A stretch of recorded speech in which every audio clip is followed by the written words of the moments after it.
పెట్టించుకున్నాం side వెళ్ళండి.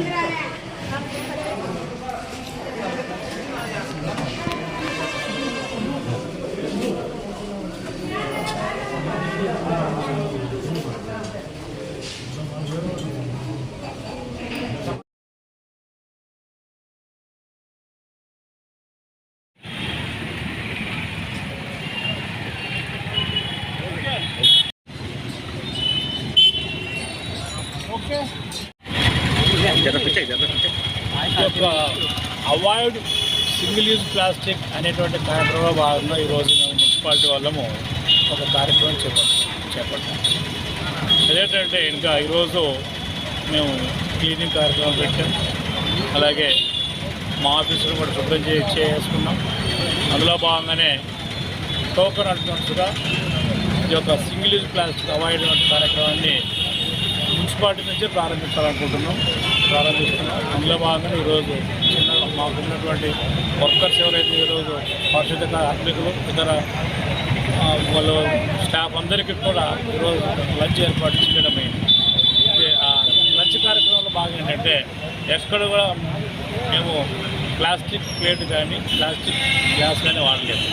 అదేవిధంగా వాళ్ళకి వచ్చాము అంటే ఇంకా స్టీల్ బ్యాంక్ అనేటువంటి ఒక కార్యక్రమాన్ని ఈరోజు రావడం అయింది. అదేంటంటే ఇంకా అందరం కూడా స్టీల్ ప్లేట్లలో స్టీల్ గ్లాసులతో ఈరోజు లంచ్ చేయడం అయింది.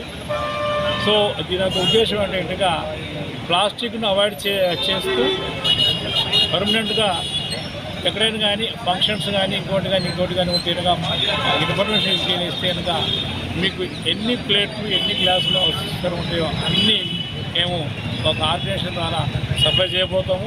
సో వాళ్ళు వచ్చి మీకు అవసరమైన ప్లేట్లు కానీ గ్లాసులు కానీ ఇస్తారు. బట్ కండిషన్ ఏంటంటే ప్లాస్టిక్ వాడదు. సింగిల్ యూజ్ ప్లాస్టిక్ ఏదైతే ఉందో అది ఏ రూపంలో ఉన్నా కూడా ఆ యొక్క సింగిల్ ప్లాస్టిక్ వాడకుండా ఉంటే మేము ఒక ప్లేట్స్ గ్లాస్ ఇస్తాం. అన్నీ కూడా శుద్ధంగా ఉంటాయి, క్లీన్గా ఉంటాయి, నీట్గా ఉంటాయి. ఆ యొక్క 100% గ్యారెంటీ ఇస్తాం. సో ఈ యొక్క సింగిల్ యూజ్ ప్లాస్టిక్ అవాయిడ్ చేయడానికి స్టీల్ బ్యాంక్ అనేటువంటి స్కీమ్ను యూటిలైజ్ చేయాలని ఔత్సాహికాన్ని కూడా కోరుతున్నాం. ఈ జిల్లాను మనం బాగా అభివృద్ధి చేసుకోవాలంటే ఇంకా ప్రతి ఒక్కరి యొక్క ఇన్వాల్వ్మెంట్ బాగా అవసరం అనేది ప్రతి ఒక్కరిని రిక్వెస్ట్ చేస్తున్నాం. సో ఇందులో భాగంగానే ఒకసారి రిక్వెస్ట్ ఏంటంటే ఈ యొక్క సింగిల్ యూజ్ ప్లాస్టిక్ ఏదైతే ఉందో ఆ ప్లాస్టిక్ను వాడొద్దండి. ఆ ప్లాస్టిక్ వల్ల ఎన్నో ఇష్యూస్ వస్తున్నాయి. మరి ముఖ్యంగా ఇష్యూ ఏంటంటే డ్రైన్స్ అన్నీ కూడా బ్లాక్ అయిపోతుంది. డ్రైన్స్ బ్లాక్ అవ్వడం వల్ల ఎక్కడ వాటర్ అక్కడ ట్యాకెట్ అయిపోతుంది. ట్యాకెట్ అయిపోతే ఇంకా క్రిములు వస్తాయి, కీటకాలు వస్తాయి. కీటకాలు వస్తే ఏమొస్తాయి? జ్వరాలు వస్తాయి. జ్వరాలు వస్తే ఆరోగ్యం ఖరాబ్ అవుతుంది.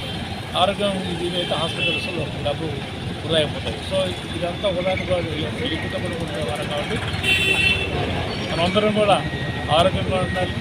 గౌరవ సీఎం గారి ముఖ్యమంత్రి స్వర్ణాంధ్ర స్వచ్ఛాంధ్ర అందరూ కూడా ఆరోగ్య ఆంధ్రప్రదేశ్, స్వచ్ఛ ఆంధ్రప్రదేశ్, హ్యాపీ ఆంధ్రప్రదేశ్ ఉండాలంటే మనం ఈ యొక్క శుభ్రత సమయం అంటే కొన్ని కార్యక్రమాలను ప్రతి ఒక్కరుగా ఇదిగా అనుసరిస్తే ఇంకా మన ప్రాంతం శుభ్రంగా ఉంటుంది.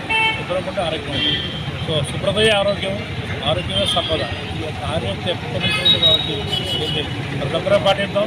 దీని ఒక్క విషయం గమనించండి, సింగిల్ ప్లాస్టిక్ ఏదైతే ఉందో దాన్ని అవాయిడ్ ఆల్రెడీ అది రిస్ట్రిక్టెడ్ బ్యాన్. సో దానందరూ కూడా జాగ్రత్తగా వాళ్ళతో చెప్తున్నాం.